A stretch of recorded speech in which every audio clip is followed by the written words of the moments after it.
I took the trainee program in EIL. That was my first encounter with refineries, with petrochemical plants, with offshore. And initially it was very intimidating because I couldn't understand a single thing. I talk to some youngsters these days. They are always looking for new opportunities outside to what they are doing. Creating a competency vacuum because they jump that quick, so they cannot learn something. We have this Indian mindset that you perform well, somebody is going to notice you, somebody is going to drag you up. Any bias or stereotypes that you might have faced during this journey? Yeah, I think the industry is I mean, from my perspective, it is still male dominated. If you look at statistics, there is this optimism bias in the industry, be it deliveries, be it exploration, be it whatever, and I think that is something that we need to work on as well, that things are not as optimistic as.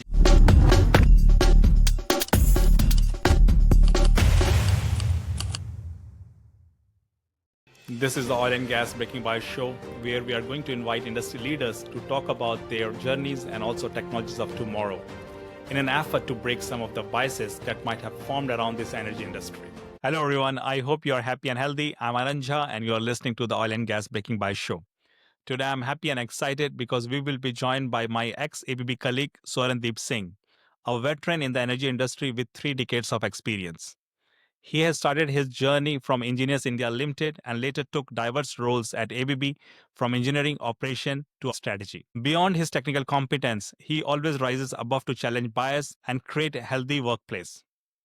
So with that, let's deep dive into his inspiring journey. Welcome, Swarandeep. It's an honor to have you here today. Welcome to the show. Pleased to be here. I don't think we have met many times during my stay at ABB, but nevertheless, I'm quite happy to see you again here. Definitely. We connected once in a while, but we never had a chance to talk about my journey or your journey. So here is a platform where we can discuss more. So thank you so much for taking your time and talk about your journey, and which is, as I said, like it's across 3 different decades. So without wasting any other minute, I will really appreciate if you can walk us through your professional and personal journey and any of the biases that you might have came across. So, as you mentioned, I have been in the industry for more than 30 years now, and I started in India. I was an average dude in the school, although I did excel in the university, and I did my bachelor's in electronics instrumentation from Thapar University, and there I was able to excel. I think there were 25 students in the class, and I was the topper there. So somehow I got interested in studying when I joined the university. And as soon as I passed, I took the trainee program in EIL. So I joined there as a trainee in the instrument department. And suddenly I was in the middle of huge projects, oil and gas projects. That was my first encounter with refineries, with petrochemical plants, with offshore. And initially, it was very intimidating because I couldn't understand a single thing. First 3 4 months, it was absolute chaos. They were talking about things that I have never heard in my life. Definitely. Coming from college and Coming from taking college, that big exactly. And opportunity. suddenly, I started to feel that all that I learned in the university suddenly seems of no use. It was completely different world there. But slowly, as I stepped into the role, I got into a project. I got some people coaching me, mentoring me, and suddenly I got the hang of it, the feel of it. And after few years, some of the stuff that I have learned in the university, I could apply it, and that was a nice thing to feel. So I worked there for about 6 7 years, and the interesting thing in EIL is that back in those days when they were building uh, refineries and petrochemical plants and offshore plants, there were a lot of equipment which were purchased from outside of India. Yes. Today, eh, I think almost 80 90% of equipment is manufactured in India. Back in the 90s, that was not the case. So we were procuring a lot of instrumentation items from abroad, from all over the globe. And then, as you know, there are factory acceptance tests or design reviews, so on and so forth. So there was a lot of movement from EIL instruments department to outside vendors. Yes. visiting their factories or visiting. So a lot of my colleagues would visit these places, and due to those associations, there was a lot of people from EIL who would leave EIL instruments department and join The global a companies. company in a company in Malaysia or a company in Yes. Middle East or a company in US. Typically EPC companies like you know Kellogg's and some of Mhm. these companies. So a lot of our friends left and they joined these companies. And one of my seniors, he joined a company in Malaysia called MMC Oil and Gas. And one fine morning, he just called me and he said, "Hey, Swarandeep, what are you doing these days?" And I said, "I'm still in instruments." But he said, "Would you like to join MMC in Malaysia?" And I said, "Hmm, that sounds like interesting. Working Kuala Lumpur outside of India. Yeah, why not?" And that was the start of my journey outside of India. Outside India. Just to ask you, like I think 90s were really exciting in India. The economy was getting open and lots of new Yes, investments. So really right. must be very exciting times. Yes, it was. There was a lot of, build up of Mhm. facilities, new petrochemical plants. I was working on a big petrochemical plant, which was set up by IPCL. So this Indian Petrochemicals Corporation Limited, this company does not exist anymore because Mm. it was then taken over by Reliance. And so, yeah, there was a lot of activity, huge activity, and a lot of movement of people from EIL to places like Malaysia, like Middle East, like US. And then also it gave me an opportunity to experience how things are outside of India. So Definitely. this was back in '97 that I left EIL and I joined this company called MMC Oil and Gas. And there I was part of again an instruments group. My friend was there, so I had a head start there. He introduced me to all the right people. I got absorbed in a project, in an offshore project as the lead instrument engineer. But things were different. They were quite different. They were following some of these shell standards which were there. I had no experience about those. Again, quite intimidating to start with. But that's also about making yourself uncomfortable in those situations. Yes, yes, exactly. So Yes. I was living alone in an apartment, sharing it with few other Indians, and they were actually working in IT industry, Mhm. nothing to do with oil and gas or hydrocarbons or engineering. And so, again, I was kind of alone in that environment because those 4 or 5 guys, they were always talking about IT and how IT is booming. And then I was there, okay, whom should I talk to? So I spent an year and a half there, and then came this financial crisis. If you remember, there was this Asian financial crisis in 1998. The currency went down the Yes. drain. Everyone started to panic. Uh-huh. People started to leave Malaysia. And during those times, yeah, I also started to think, okay, how long can I stay there? Maybe I should make a move and find something else to do. And guess what? Some of these networks, these contacts came into play. And I suddenly got a call from an old acquaintance in ABB Norway, and he asked me if I am interested to work with ABB in Norway. And I thought, yeah, I need to leave this place anyway. So Yes. I Yeah. said, yes, why not? Good opportunity. Definitely. Good opportunity, yeah. Yeah. So I packed my bag and flew into Oslo. That was back in June of '98. And the And you're reason still there. they joined me or they called me was because they were building a new division Mhm. around terminals and pipelines, and I had certain competence in that area. So they invited me to join this team there, and that was a bit exciting because those things I knew, those things I had a grip on. ABB was still developing this organization, still developing this products and solutions around that, so I could contribute. So this was a bit different to my position in EIL or in MMC, where I was a bit intimidated, Yeah. but here I was quite comfortable. And so I joined this department, few people initially, but suddenly the department grew and we Yes. started to work here. We started to create some software products, started to pursue some projects. We got some projects, things became exciting, and so on and so forth. So this was the start of my journey here in Norway about 26, 27 years ago. And, over the years, I have had the opportunity of working in different parts of ABB, in sales, in service, in projects, in software development, in operations, managing departments. And that has been absolutely fantastic for me because I see when I talk to some youngsters these days, they are always looking for new opportunities Yes. outside to what they are doing. Yes. So the span of stay at a particular company is not more than 2, 3 years. And They jump. that is also creating a competency vacuum because they jump that quick, so they cannot learn something. They cannot have that deep knowledge of anything. And Yeah, that too. that's what we see That too. today.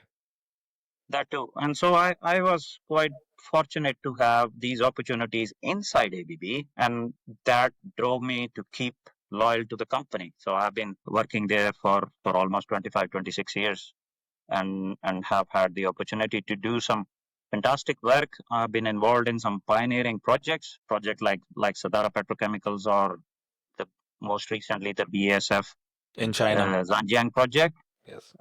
which has really enhanced my capacities, my capabilities, my knowledge, my experience, and also given me opportunity to experience a lot of different cultures across different regions. I've spent time in Saudi Arabia. I've spent time in China. I've done some projects in Romania. I've done even a project in Sakhalin Islands in Russia.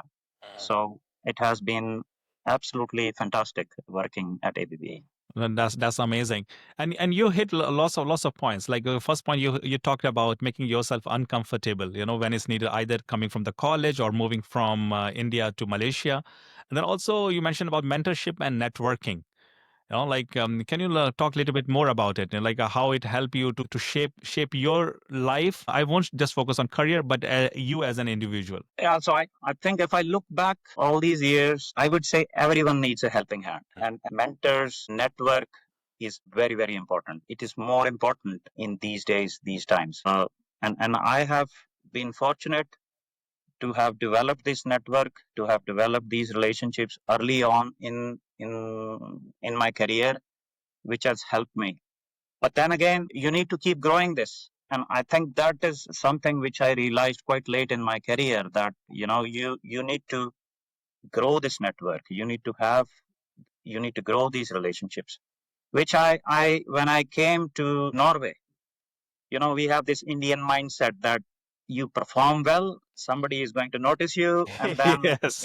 he's going to drag you up. I know that's exactly how I started in India. Like if I will do excellent, somebody will notice Yeah. me, and one day they will offer me Yeah. some job.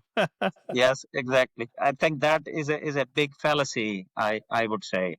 I have learned from it, and I think the sooner somebody gets over it, the better it is for them. So it Yes. is quite important to have these networks, these sponsorships available. You need to nurture them. You need to find them. You need to nurture them to make sure that in addition to your capabilities, competencies, you have this support structure who can help you advance your career. And during this journey, because you also mentioned not just about your job, but you have executed projects in Saudi Arabia, Russia, in China. Any bias or stereotypes that you might have faced during this journey? Yeah, I think the industry is, I mean, from my perspective, it is still male dominated. Mhm. If you see, if you look at statistics, I think that it's only about 20% or so, 15, 20% females in this industry. But that depends on the region. When I was in China, I think the females were, you know, standing head to head with the males in China.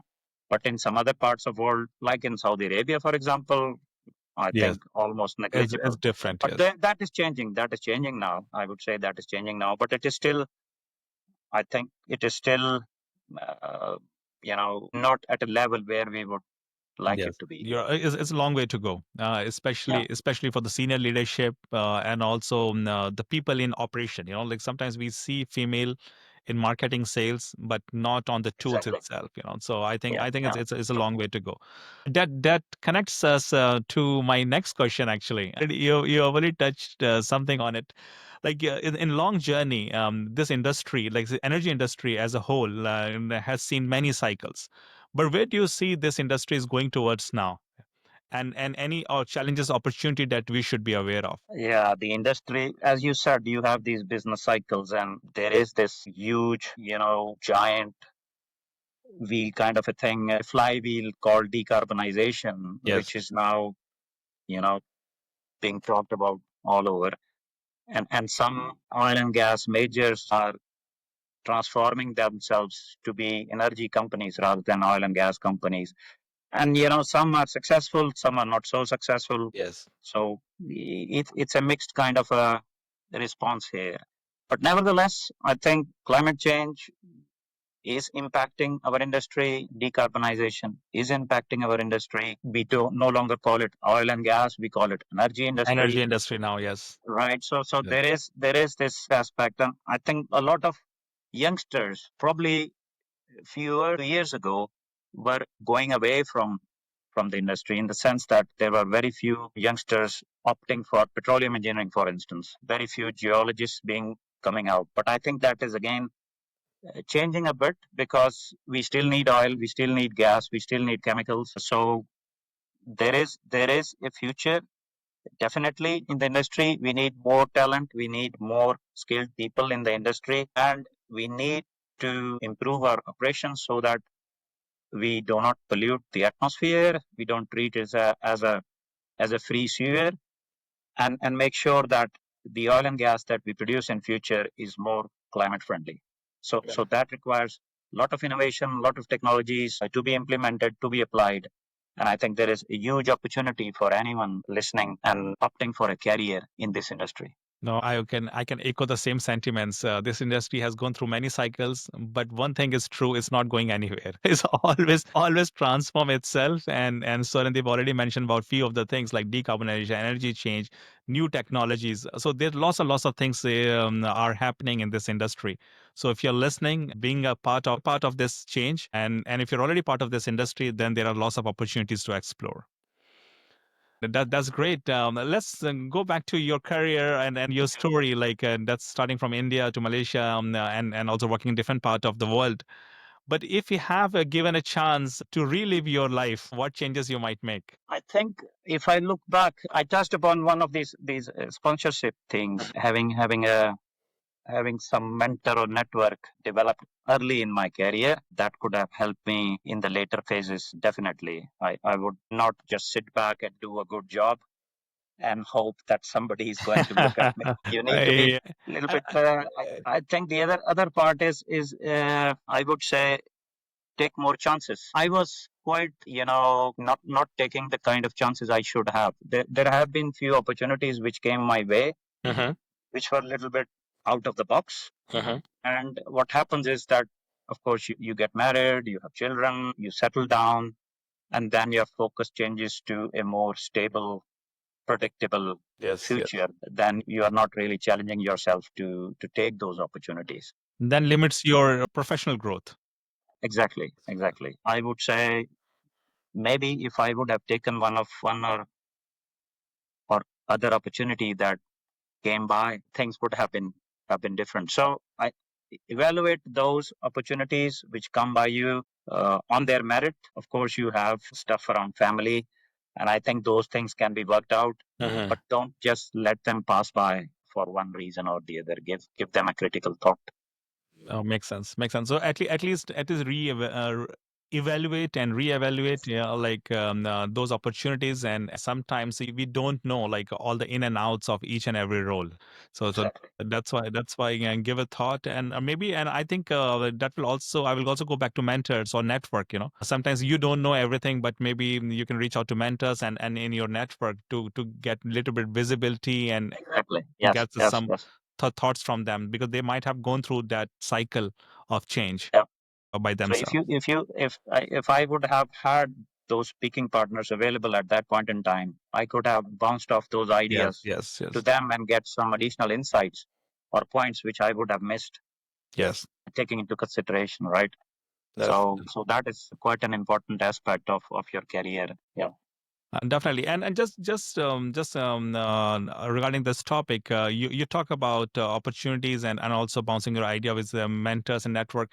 How do you see, like when you were at ABB, like how do you see, the exchange of those ideas? In the sense inside ABB. Like people reaching out to you, like people reaching out to you, or maybe you are part of some of those similar groups, to Yeah, discuss. so as you know, it's a big group, and the company has also changed over the years. A lot of changes. The organization, the structure, it has undergone significant changes since the time I joined Yes. back in 1998.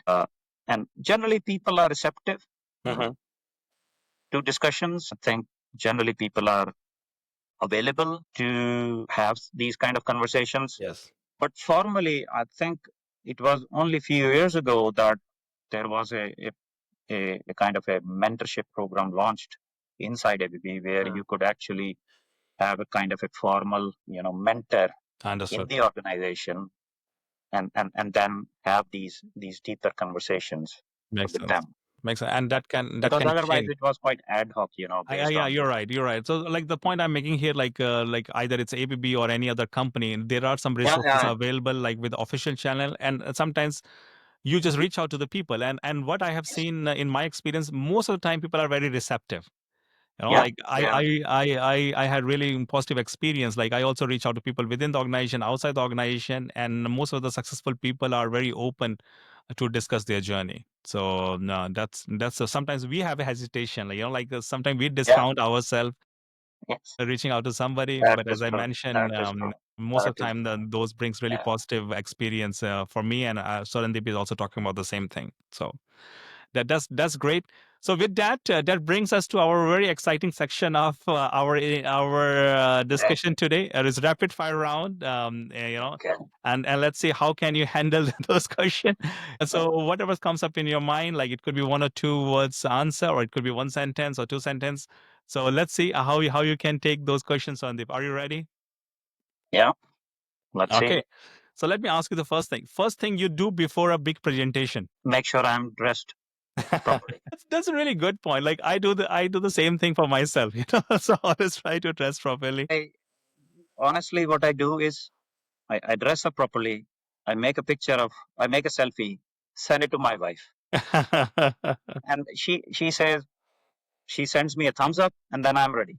And definitely, and that's also bring your confidence. Like how you Yes. look, how you talk. That makes a big difference.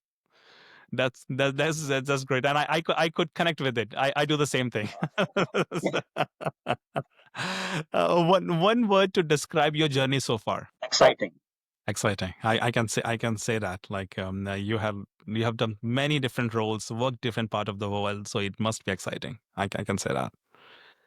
Okay, let me ask another question. Hard hat or headset? What's more your style now? Hard hat. I like to read. And so of course, you find a lot of these audiobooks and podcasts and all, but I still somehow find reading books much more fulfilling than listening to whatever. Of course, I listen to songs and stuff, Yes, yes, yes. surely, But not the but books. not the books. Yeah, Not the books. for some reason, I am not so tuned into audiobooks. Don't know why, but that's how it is. Favorite engineering tool that you might miss today? I like these slide rules. You remember these slide rulers? Yes, yes, yes. You could, and they were always quite amazing, especially because they were, made in Germany or made in Japan or something. I mean, they were just fantastic. Yes. but And but they, but, but things have changed a lot. Yes.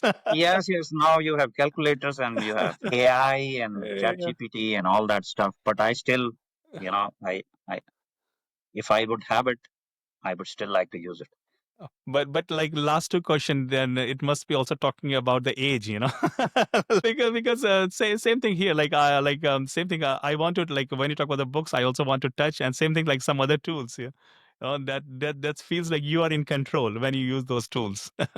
Sometimes you do miss them because I think with all these computing technologies and you know all the support tools that we have, probably we are writing less, reading less, And personally, I think it's not good. No, It's no, not definitely. good.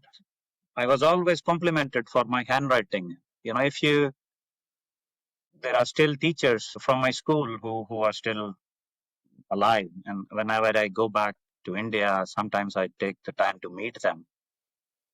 And some of them are so old that they have forgotten my name, but they still remember that I had a very good handwriting. Amazing, amazing. Yeah, so it goes long way, definitely. It goes long way, yes. It goes long way. Norway or India? Where did you learn more? I would say Norway because I spent more time more time in Norway. And That from a professional perspective, of course, I grew up in India, and some of the values that I have comes from India. It comes from my family, from my parents, and so from a person who I am. That is mostly shaped my time in India. definitely. And last question: one Punjabi dish that gets you through a day, through a tough day, I will say, through a tough day. I am, or the whole household is quite fond of khichdi. Khichdi, okay. Yes, it's It's okay. Khichdi. yeah. For some reason, it's easy to make. Yes. It was the first thing that I learned when I relocated to China because could not eat outside uh, all the days. So that was the first thing I learned, and I was becoming quite expert in that. It's also healthy, quick to Yeah, make, it's and also healthy, it's also and it healthy. is very quick to make. And then you can garnish it with some ghee and fried onions or some other stuff, and it tastes quite good. And that's amazing. And last not the least, what's most underrated leadership quality that you can think of? I think empathy is probably quite underrated. We need leaders who empathize with their team. Hmm. I think we don't see that enough. We are all occupied with numbers and strategies and all these mechanical things. I think post COVID probably there is a need to be more human centric when it comes to leadership, which probably means be courageous, build confidence in your team, practice compassion, and also be committed. I think probably these are the four key characteristics. Makes sense. Makes sense. Actually, like you talk about empathy, sometimes we see empathy as a weakness, but it's not weakness. Can be your strength. I would take it as a strength, not a weakness. Yeah. That's amazing. So this rapid fire help us to know more about you, I and hope and and and I and few hope things it I did. can connect very well about the books and things you have talked about that getting better dressed for your big day or presentation. So I think What about the khichdi? Do you like that or I like khichdi, but not a big fan. No, okay, okay. no, no. So which Punjabi dish you had in mind? Probably you were expecting a different answer, right? No, like all Punjabi dishes are good, so I enjoy all of them. I enjoy all of I'm them. not even sure if khichdi is a Punjabi dish, but It's, we make it a lot, yeah, I know. Like we all make it a lot, especially in North India. So yeah, no, that's great. So I know we're running out of time, but I still have two question, actually two follow-up question. One about just to summarize everything. If we have to give one takeaway for somebody who's looking to make a career or business in this energy industry, what that would be? I would say be self aware, observe, reflect, and integrate. Things change quite fast these days. The geopolitics is such, the technology is such, it is quite different to back in the old days when I started. Things have become very agile. And so it's important that you keep pace with the change. You are, you tune yourself to adapt in this changing world, in this uncertainties around this changing world. I think that is quite important. That's quite important. No, that's a good point. You made a really good point. And then I have a follow up question. Like we already talked about the bias in the industry. You already talked about the female leadership, but anything else that comes up in your mind? It could be within the industry or towards industry. I think we are also quite optimistic when it comes to now I'm talking about projects a little bit, right? So there is this optimism bias in the industry, be it deliveries, be it exploration, be it whatever, and I think that is something that we need to work on as well, that things are not as optimistic as It's better to be optimistic, but also need to be realistic. really realistic. Yeah. I can see it. I can see that. Like, and you and I have seen, like, normally we see lots of delays in decision making, and then end of the day, Yes. everything goes back to the execution team to meet all those To meet all. deadlines, Yes. tight Yes. deadlines. Exactly. Exactly. And Exactly. I think no, we have a long way to come over that challenge or bias, that is still existing in You the are right. industry. No, no, that's great. So thank you so much for your time, Sandeep. I really enjoyed all the conversation, and hopefully this won't be our last conversation. I Definitely, we mutual should talk feelings, more. Anand. I also enjoyed this. I think this is my second podcast, if I am honest with you.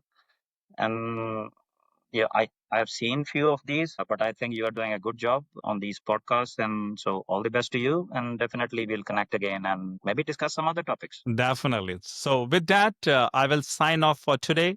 Keep listening. Oil and Gas Making by Show. Have a great day. Thank you. Thank you so much.